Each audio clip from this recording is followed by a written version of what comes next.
Thanks for your patience there. You guys hear me okay? What we'll do now is I'll say some of the administrative announcement stuff for after the first talk. Right now I want to introduce Denis Boas, currently working for TerraSys Networks, worked for quite a few years for the NSA. Everything else is classified. I will let him tell you about it. Come on, Denis. Sure. Great. Well, thanks for showing up this morning, folks. So my name's Denis Boas. I currently work for TerraSys. I started working on computer networking in 1971. It was the ARPANET, running BBNN 1822 protocols, and we had 12 IMPs, intermediate message processors, the predecessors of the routers, connected to a blindingly fast 9.6 token passing network. And we measured our users in hundreds, and our primary application was Telnet. It's been an interesting ride, to say the least. I worked for 12 years for a National Security Agency, an Army Security Agency. I spent some time with Digital Equipment Corporation, went to a little company called Wellfleet, which became Bay Networks, which became Nortel. I didn't actually move. I kept my same office. The name on the top of my paycheck kept changing, but nothing else actually changed. Decided, hey, I want to go back to a startup. Went to a little company called Zedia, 50 people. Promptly got bought by Lucent, proving I had no timing whatsoever. And ended up about 7 years ago at TerraSys. So my background is primarily security, although I've been a network manager. I've been a forensics analyst. I think I've actually held every job in computer networking you can hold. I was a DNS namespace administrator for a while. It's not something I recommend if you don't enjoy migraine headaches. So currently, I am the director for our security solutions at TerraSys, with responsibility to make sure that our security products actually communicate with each other and form some type of coherent solution. I promise you I'm not going to talk about our products. One of my very favorite quotes is by Vint Cerf. Everybody recognize the name? Vint Cerf, not Al Gore, but Vint Cerf probably was responsible more than any other individual for creating the internet. He was one of 3 people who wrote the primary protocols and architectures. And one of his comments was that the wonderful thing about the internet is that you're connected to everybody else. And the terrible thing about the internet is that you're connected to everybody else. And that literally is the problem and the challenge of security. The network connects us to all the resources that we absolutely need. It also connects us to every college student in the world. It connects us to a very thriving identity theft group in Soviet Georgia. And of course, all of the botnets that are roaming around out there and being put up for sale. By the way, what does a botnet do? You know, a botnet controls computers. Well, you can go to exchanges in Soviet Georgia and buy time on a botnet. You ask for, so you need so many computers and you need so much time, and they'll give you the command channel for them for that period of time, and you can do with them as you like. Identity theft. Everybody know what the going price for a clean credit card number is on the exchanges today? 75 cents. 75 cents for your clean credit card number. People buy them by the thousands.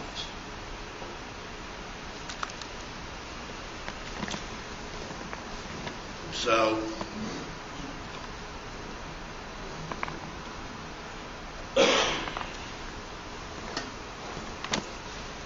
when we first connected to the internet, everyone looked at the internet and went, wow, we got to build firewalls and DMZs. We got to protect ourselves from the internet. And then we found out that actually most data theft, it didn't come across the firewall. Most data compromises came from the access layer of the network. Something around 80% of all data loss actually comes from inside the network. So the entire concept of a trusted network, the green network, doesn't really exist anymore. You can cause a major argument at most security conferences by simply asking, where are the threats? Are they internet-based or access layer-based? I want to propose that it doesn't really matter. What they're talking about is, where do you get infected? So I take my laptop home. And connect to the network, get it infected, take it to work, plug it in. The attack is launched from the access layer of the enterprise network, right? I got infected on the internet, but the attack is actually launched. Look at Conflicker. Nobody got infected by Conflicker, not really. On the primary infection points were infected web servers, right? The secondary point was they plugged them into the enterprise network and it spread that way. So what we find is that the attacks are actually launched from the access layer. All the mobile computing devices. I liked it better when a portable computer was roughly the size of this podium. People didn't move them. They left them plugged into the port that I put them on, and they stayed behind my firewall, right? And I actually remember the time when they were that big. Now we've got these silly things, and iPads, and we have all the portable devices, and we have wireless networks, which completely warp the idea of where the access edge even is. So the idea of trusted and untrusted doesn't really exist today. Most security people today will tell you there is no such thing as the trusted network. There's the enterprise network, the interior network, but I'm not sure I can say it's trusted anymore because it's vulnerable in too many ways.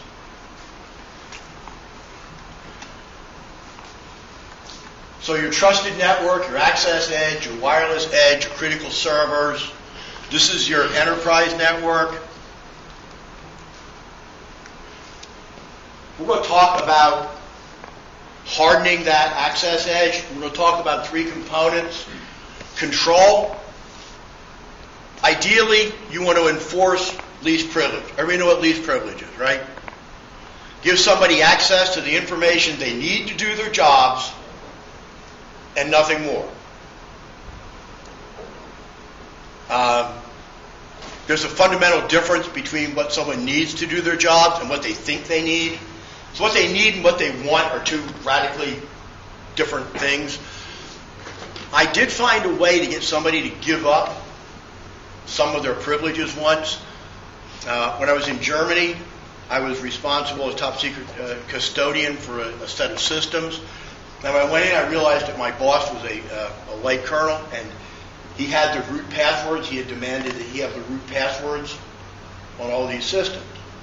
He didn't need them, but he was a colonel, so he could have them. So I sent him an email, or I actually didn't send him an email. I made the comment to somebody that I knew would get the comment back to him that I was actually pleased that he had those passwords, because if we ever had a serious data breach, I'd have somebody to talk to on the way to the brig. Because the military is more about a wide brush when it comes to dealing with security flaws. I know it got back to him because about a week later I got an email from him asking me to change the root passwords, and he probably really didn't need them. Fear is a wonderful thing. You want to enforce least privilege, acceptable use as near to the access edge as you can. Visibility. Can you answer the question, do you know which users are using which applications to access what resources and how much bandwidth they're using? Simple question, right? Do you have that level of visibility into your network? It's nice to have that level of visibility into your network. It's nice to be able to tell an auditor that, yes, I know who is accessing the cardholder data environment. Right? Do you even, I'll go even better. So this is a question that I always used to love getting asked. Could you tell me all of the mail servers connected to the network? can give you a list of the ones that are supposed to be connected to the network. I'm relatively sure that if I really scan the network, I'm going to find out that it's wrong. I can't even tell you how many internet connections I have because some group out in Cleveland bought their own and plugged into it. And then we don't actually have any idea at corporate about that. How many servers, pick the server, connected to your network? Can you give me an inventory of all of the end systems connected to your network and what OSs they're running and what ports they're connected to? Visibility. The more the better. Response. The ability to recognize a threat and respond to it. The response needs to be as automatic as possible. Things propagate way too fast, and hackers, just people attacking the network, and I'll use the term hackers in its pejorative terminology as opposed to what we think of ourselves as, because the rest of the world doesn't think about us as good guys. They, amazingly enough, don't want to attack at 9 o'clock in the morning when the A team is in the Security Operations Center. They tend to do it at 3 o'clock in the morning when, if anybody is in the Operations Center, they're probably asleep. And consequently, we're going to have to wait till 8 o'clock to deal with a problem that's now been going on for a couple of hours. Not a good idea. What we also have to do is, if it's coming from the access layer, we need to remove the attacker from the network. If we just stop the attack and leave the attacker connected, that's just not a good idea. They're just going to find another way around, right?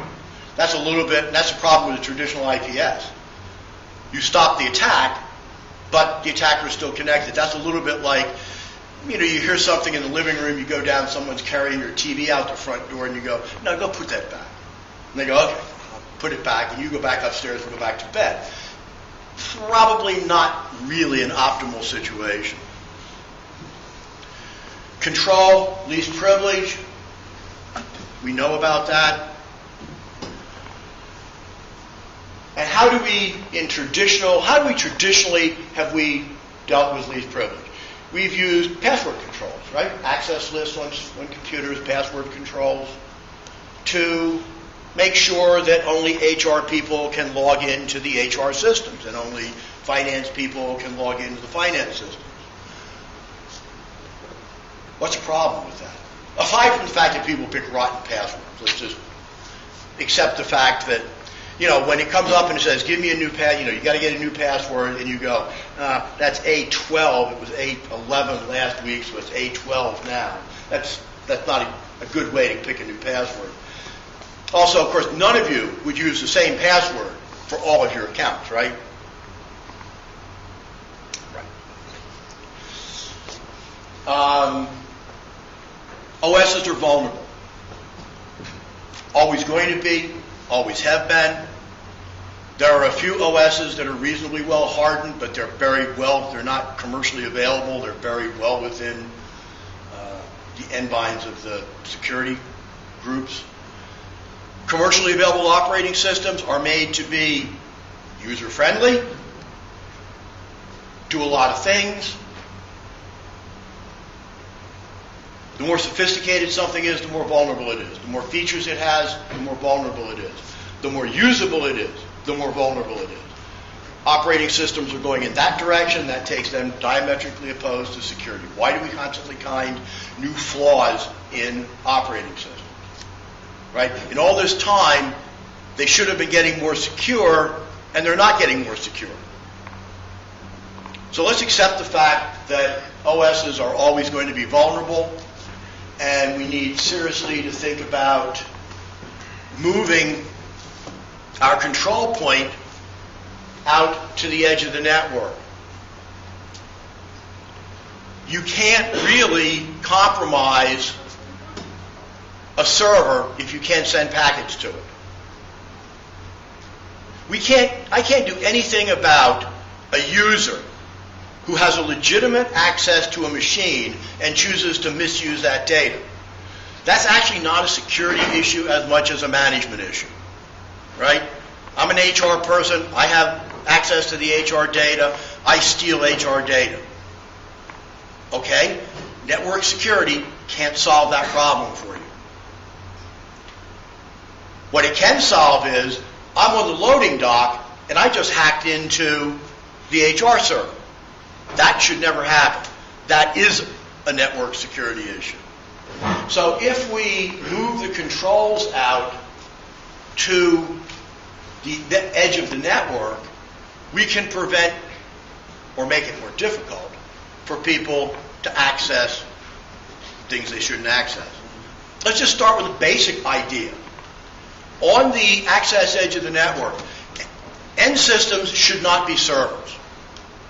There's no earthly reason that someone plugging into the access edge of the network should be able to become the DHCP server. They shouldn't be running a mail server. They shouldn't be running SNMP. They shouldn't be running ICMP. Right? Those are not user end system functions. Any of those packets should basically be dropped at the ingress port to the network. That will immediately solve a lot of problems. It also immediately free up a lot of wasted bandwidth. Servers should not be acting as end systems. Hack3rcon supermarkets suffered a major loss, and it was one of the first data in transit losses that we had seen. Basically, there were a series of stores, and the server in the store that handled the credit card information had a Trojan put on it. What this system was supposed to do is read the credit card information, send it to an internal server. That internal server would then clear it with the credit card clearinghouse. It did that. What it also did is took the banned information and emailed it to an address in the Soviet Union. That was an unintended feature. The point is, it should have never happened. We could have put port level controls on that that said, this server should only be talking to this one internal server. Any attempt to go to another address should have been dropped. It should have never been originating an email message. Servers don't originate email messages. FTP servers don't initiate connections, right? Servers shouldn't act like end systems. End systems shouldn't act like servers. Just basic controls like that go a long way from eliminating a lot of the problems without even getting into implementing 802.1x and role-based authentication. So what we're looking to do is harden that edge of the network. Resource containment basically means at the edge, you authenticated, 802.1x authentication, I'm an engineer, I authenticate as an engineer, I get access to engineering resources. If I try to send packets to a server that my boss, who's a manager, has access to, they're just going to be dropped. They're not going anywhere.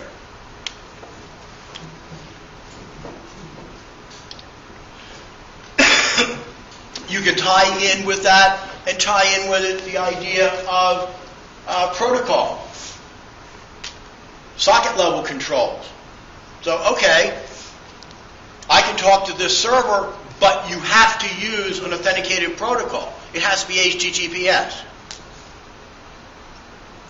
You can send packets to the VoIP server, but they better be a protocol the VoIP server needs. It better not be FTP. It better not be Telnet. Right? So again, combining the idea of resource and address to give a socket level control. And finally, it gives me the ability to do bandwidth controls. I'm an engineer, I get big pipes for FTP.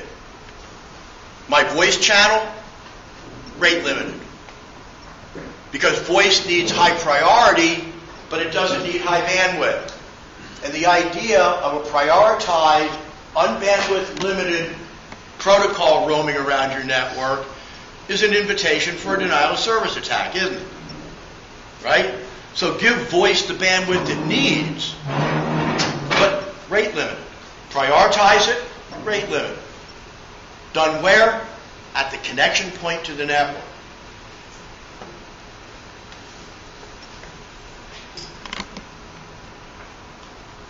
So hardening a server. The beauty of hardening the server at the port, if I let's assume that you can harden a Microsoft, a Windows server.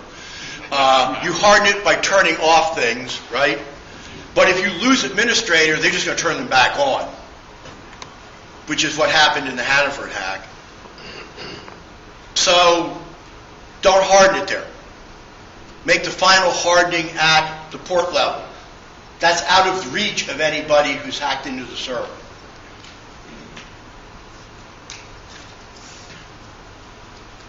Static things, you got printers connected to the network, right?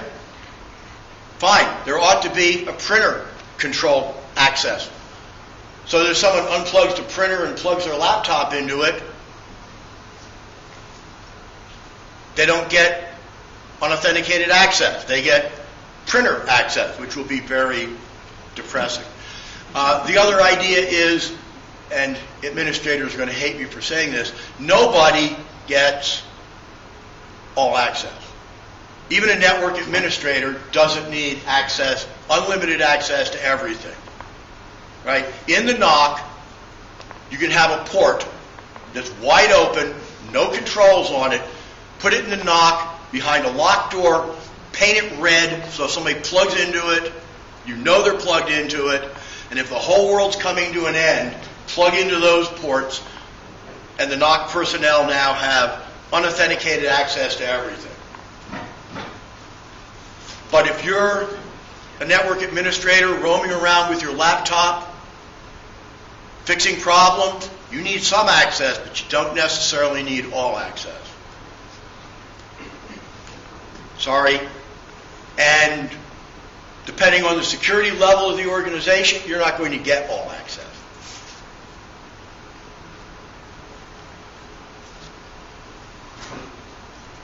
.802.1x is still a good way to authenticate users, gives me role-based access control.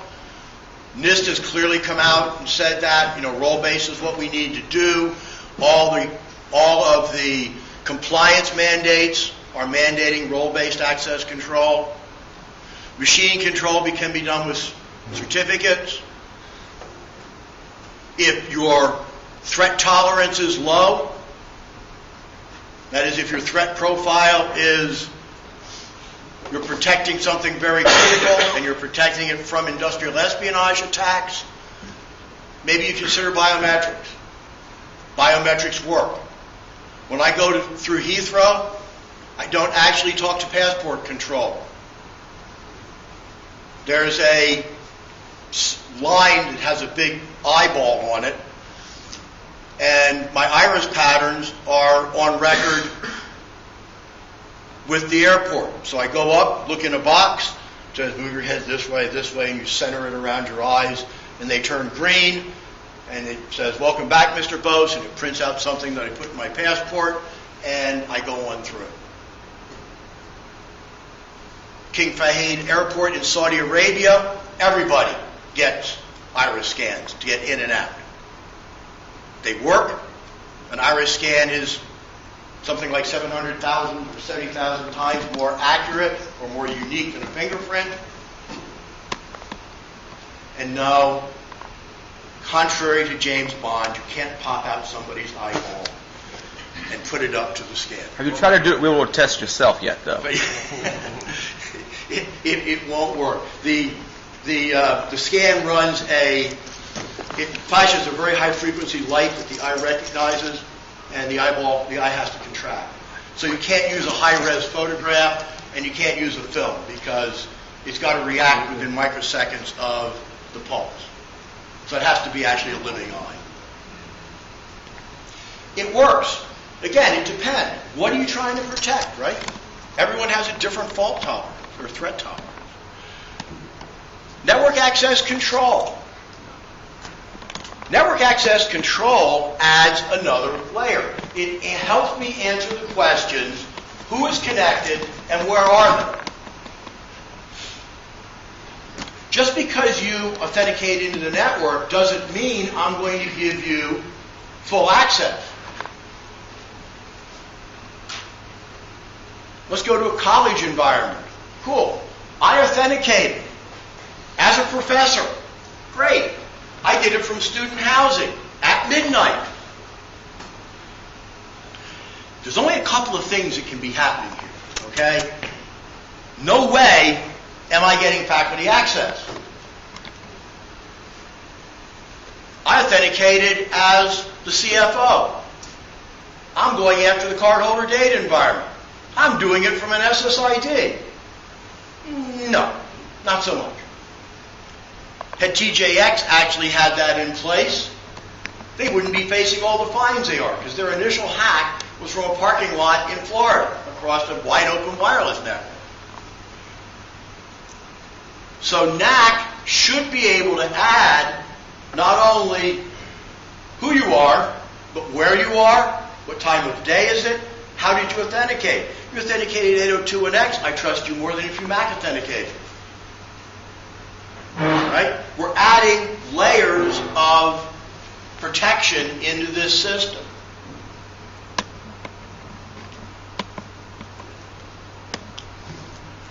Visibility. Visibility represents network behavioral anomaly detection. Baseline. What does your network look like? What is normal? Or at least what passes as normal in any network. What applications should not be running?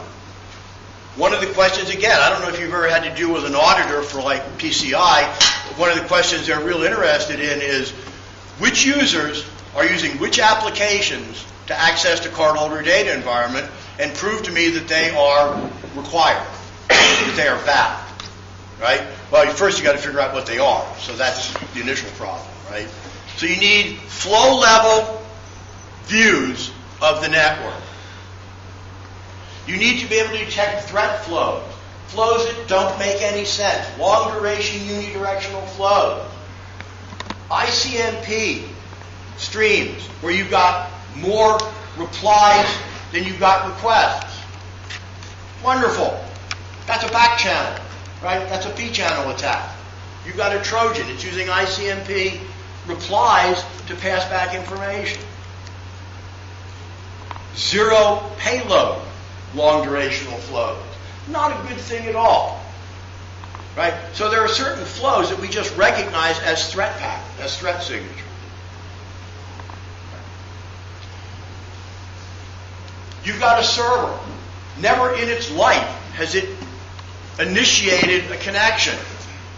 Last hour, it initiated 100,000 outbound connections. Guess what? You don't own that server anymore. Someone else does.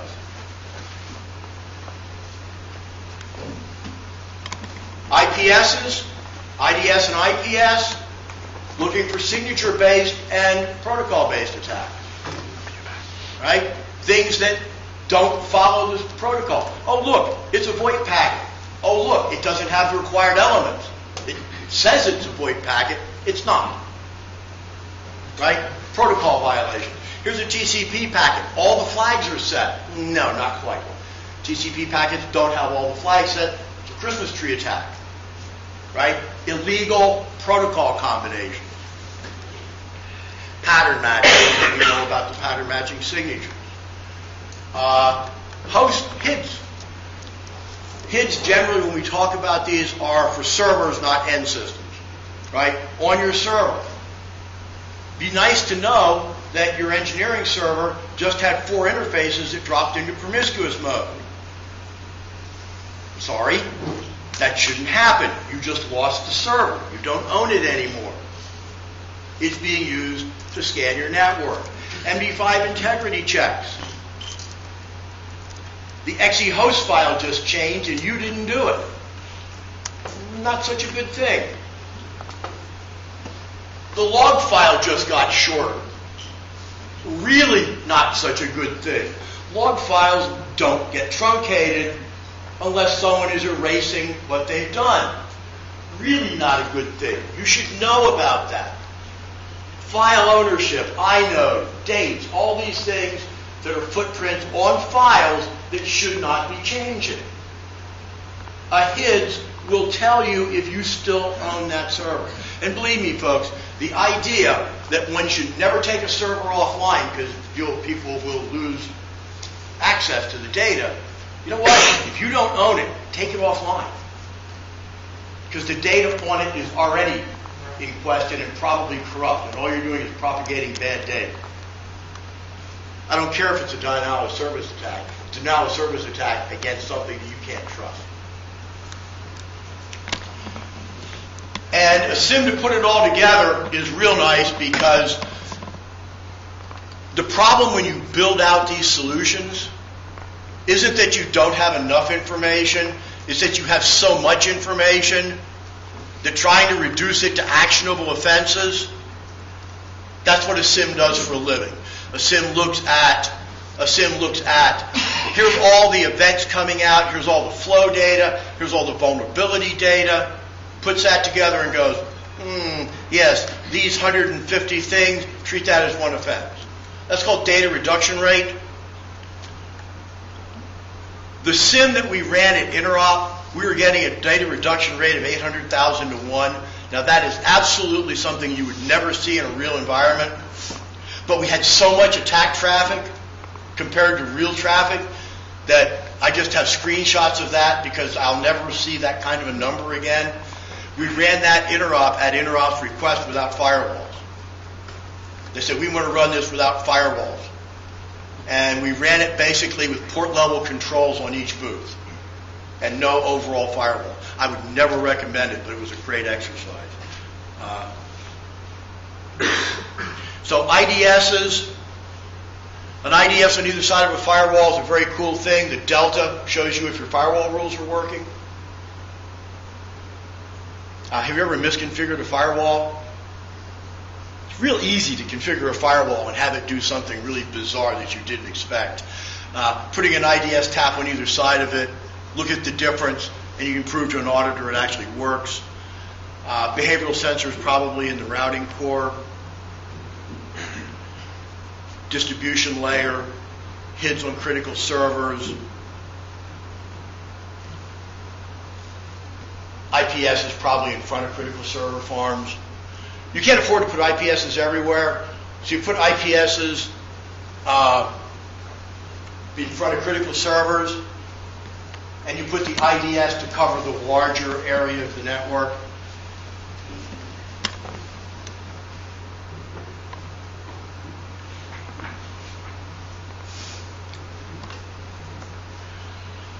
The amount of animation in a slide is directly proportional to the length of the plane ride getting to the event.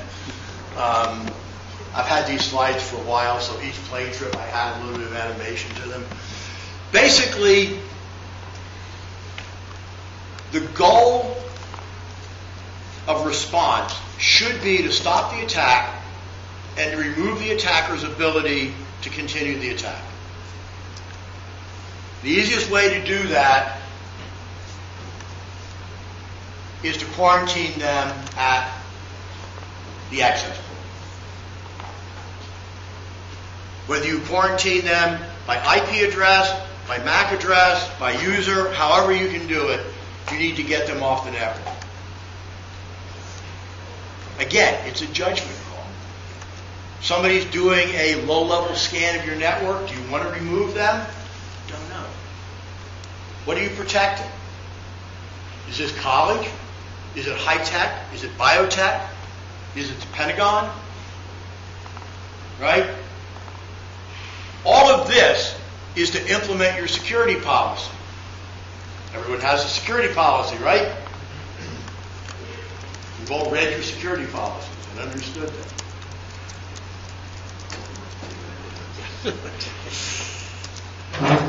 I worked for NSA. We had a security policy. I know we did. It was 8 volumes. It sat on the shelf.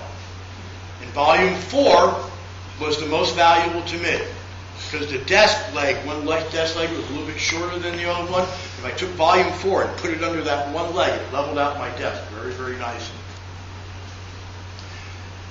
A security policy ought to be understandable and not so overwhelming that no one will use it. The point is, this is to implement your security policy, and what dictates your security policy?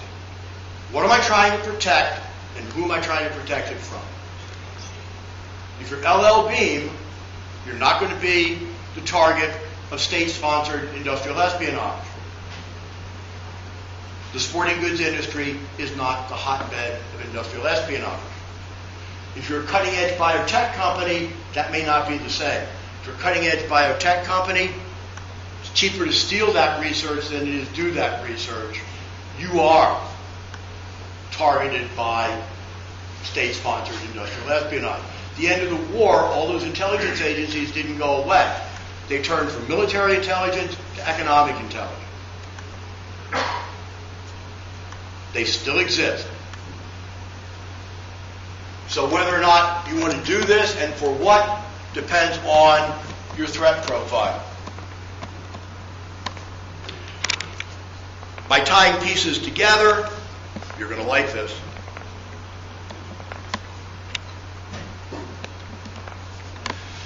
So by tying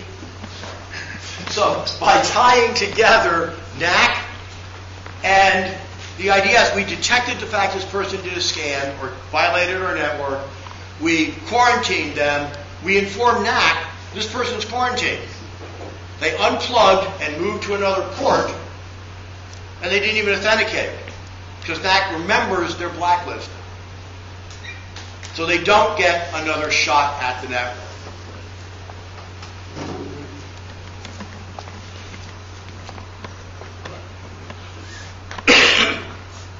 So you're building out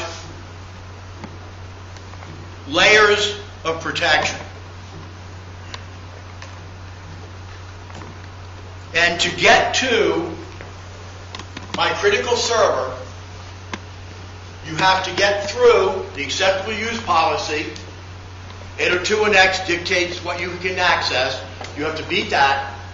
You have to get by NAC, which knows where you are and what time it is, and adds that level of protection. NAC also can be set up to scan your system and download an agent onto the system to make sure that the applications you're running are within our security policy. You have to avoid the IDS, you have to get through the IPS, and you have to somehow evade the hits. Oh, by the way, at the end of that, you have to guess the right, you have to run. After you do all that, then you can run your hack against the operating system weaknesses. The operating system controls become the final line of defense, not the only line of defense. Can I just hire Keith to come in and steal the box for me? Yep, come in and steal the box. If you don't have physical control, you can have it. By the way, that's an interesting point. We're talking about cloud computing. Everyone knows about cloud computing, right? Really, really cool.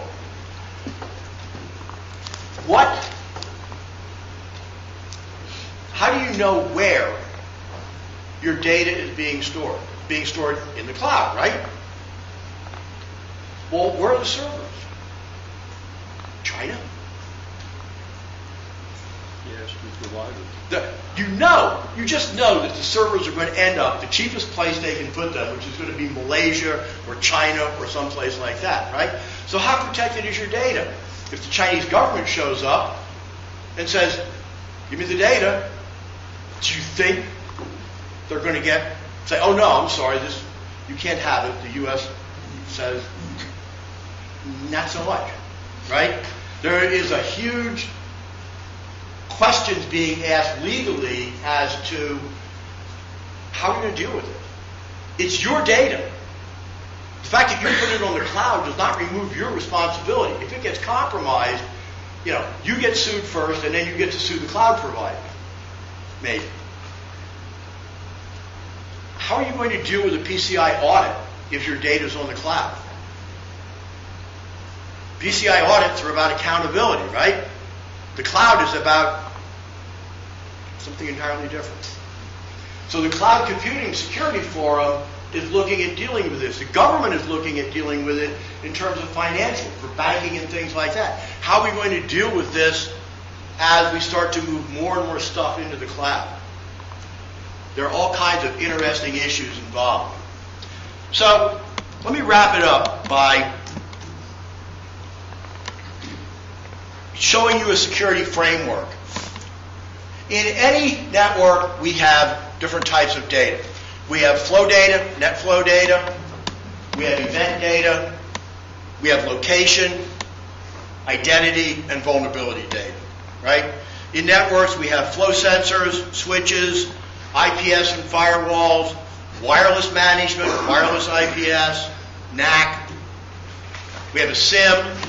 We have unified communications. There's your VoIP environment. And I'm going to put something down here in the corner called Security Manager, which is going to tie the pieces together. So flow sensors. So flow sensors produce flow data. Switches can produce net flow data and event data. By the way, for a SIM, you want unsampled net flow. Because if you have sampled net flow, you have to start turning off sentries like long duration unidirectional flow. Because if I'm not seeing both sides of the conversation, I can't deal with those. I'm going to false positive. IPS, wireless, NAC, all that information goes to the SIM. That's the piece that makes it usable, that reduces 100,000 firewall events into something that we can deal with. Location data can be fed to unified communications so that when you plug a phone in, the UC system knows where the phone is. Cool. NAC provides triggers to switches saying, okay, this is the dean, he's in his office, it's 12 o'clock, he gets full access. Or this is the dean, it's midnight, and he's in the parking lot. Not so much, gets a different access. NAC can also provide the security manager with information about this person has been quarantined. The SIM can provide triggers. This person is doing a slow scan of the network. This person is whatever, trying to access the cardholder data environment. This person is a terminated employee who is still on the network. Yeah, that's not so good either, and we see it all the time. Firewalls and IPS can provide triggers. In turn, Security Manager can go back to the wireless system and say, disassociate that user at the access point. Take them off the network at the AP. It can go to NAC and say, blacklist this individual, so if they move, they're still off the network. It can go to the switches and say, let's quarantine.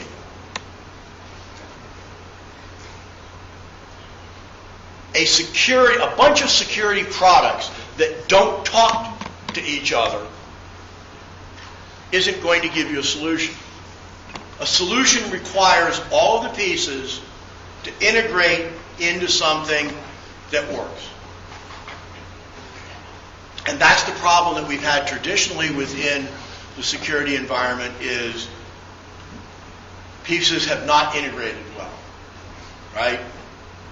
And there's various consortiums and groups that are working real hard to make sure that all the pieces from the different vendors play nice together. Because if they don't, you don't have good solutions. Right? Make sense? So anyway, the suggestion is, and you're going to hear all kinds of things today. I think I'm the only person doing the defend side. Everybody else is going to talk about how to break into things. So rather than try to tell you how to harden an operating system, which is an exercise, I believe, in futility, I'm just going to suggest that we look at moving the control, the enforcement points, out to the access edge increasing the visibility and automating the response. Because all these great hacks that we can run against operating systems won't work if we can't send packets to the operating system. Right? And the nearer the edge you put your enforcement point, the better the protection is going to be. Questions? What's your definition of edge? The access. So I'm dealing with the access edge of the network, which would be either the wireless or the hardwired access edge.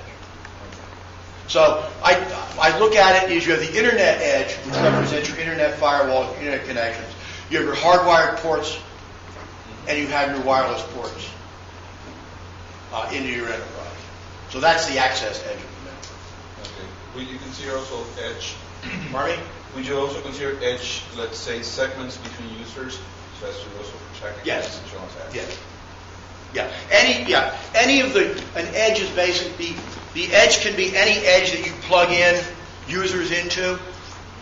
It can also be the edge of a security domain. So you may have multiple security domains in your network. The points that those security domains connect also becomes an edge. Okay. Another question, if I may. When you mention NAC, typically where I work with NAC solutions, my experience has been that when I'm working with large customers, if they have a team dedicated to managing the NAC will stay living as a security solution in that network. On smaller clients where they have a jack of all trades that's going to tend to firewall, IPS, IDS, do the server stuff, and then NAC gets removed in a short while. Also, I've seen it, and this is coming from my point of view of administrative overhead. Sure. Another point I've seen is where NAC is mainly, at my job, is mainly recommended for any mobile device, anything that goes outside of a control network, and we're not applied to, or we do not recommend clients to apply to PCs or server networks where I've seen, let's say, a Cisco rep go in and go like, oh, we're building NAC everywhere. And all of a sudden they have NAC everywhere and they have a big pain trying to manage all that. So NAC does a couple of things. NAC will recognize anything connects to the network, NAC will recognize it. So NAC will tell you what's connected, right? NAC also will work with 802.1x to authenticate users onto the network. NAC can be set up to scan systems or download agents to make sure that the system connecting meets security requirements, right? Well, you can deploy NAC, ideally, you can deploy NAC to do any one of those things, and you can deploy it transparently. So when I go in and work with someone on NAC, the first thing I say is, let's just turn on NAC, don't enforce anything, just let it show us everything that's connected. That's completely transparent to the user community. Everyone gets on the network. Nothing's changed, except at the end, I have a list of everything that's connected to my network and where. Right? And the next step would be, okay, so I want to do authentication. So let's turn on authentication, but let's not enforce it. So now show me everybody authenticating onto the network. Show me everybody who failed authentication. Let them on anyway. Let me go fix them, right, one at a time. Now you want to do assessment. We're going to scan them. Turn on assessment. Don't enforce it. Show me everybody who would have failed assessment. Fix them. So by the time you throw the switch and go enforce everything, there are no surprises. Because the fail point for NAC is when you go in over the weekend, you install it, you turn everything on, and Monday morning, 20% of your users can't get on the network. Now, in fact, they shouldn't have because they failed, right? That doesn't solve the problem. Your phone still rang and they're going to yank NAC out of the environment real quick, right? So staged deployment. Sometimes we've had customers who've done it for compliance. And they just turned on, show me everybody connected to the network. That gave them enough visibility. That's all they wanted. Right? We have the other extreme of university that's using it, along with IDSs that say the first time that a user gets caught running peer-to-peer, they get a pop-up and a warning, you're in violation, accept it. The second time, they get another warning, and the third time, they're taken off the network. Or university, it's one of my favorites, stolen laptops. Somebody reports their laptop stolen. You put it in a stolen laptops group. Next time that appears on the network, you send a message to security. It says, go to this building, this room, and collect the laptop. That one had become so successful that they had a security guard that was really enthusiastic about retrieving the laptops, so much so that the network administrators had an alert sent to them so they could go watch this. It became a spectator sport. So you can deploy NAC, and it will do a lot of things. What you have to do is select, what is right in your environment.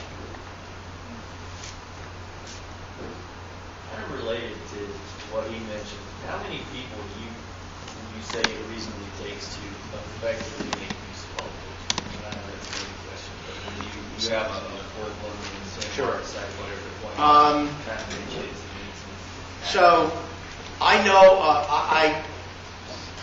one university that has everything deployed, and they have everything deployed at university. They have, I don't know, it's a major university. And they have a network, they have the entire network staff, network and security staff in 7 people. And it's a really bad environment where you're churning, 2,500 students. So yeah, it's 80,000 ports or 90,000 ports. Doesn't have to be a lot. Again, it depends on how well it's tuned and set up. There is a learning curve, right? I mean, the whole point of feeding everything to the SIM is to reduce the amount of, I don't need somebody to look at my NAC events. I don't need somebody to just look at these events. Everything comes up to the SIM. I can look at everything from the SIM level. The whole point of a SIM was to reduce the number of people you need. And a lot of it is set up, and once it's set up, it's done, it's static. It's not going to change that much if you design the policy better. So it doesn't have to be huge.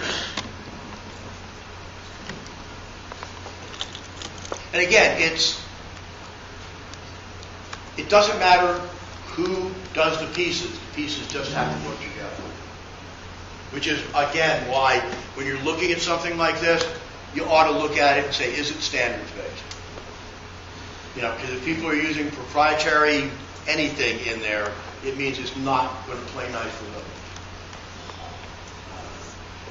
TCG, IFMAP, is working real hard. I'm one of those committees. We're working real hard to build out metadata and protocols that allow all these pieces to work together. So, there is work. There's help coming. Great. Well, thank you very much, folks.